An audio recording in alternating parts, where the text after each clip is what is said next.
how to turn off remixing on your videos or your post on Instagram. Hello guys, today I will show you how to do this. Just watch this video until the end and make sure that you like and subscribe in this channel. So let's start. First you will just go to Instagram, then open it.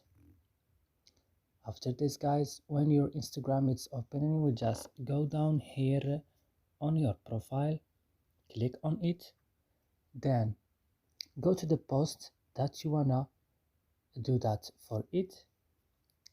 Go to this 3 point, then click turn off remixing, then click turn off like this, and that's it. It's done for you.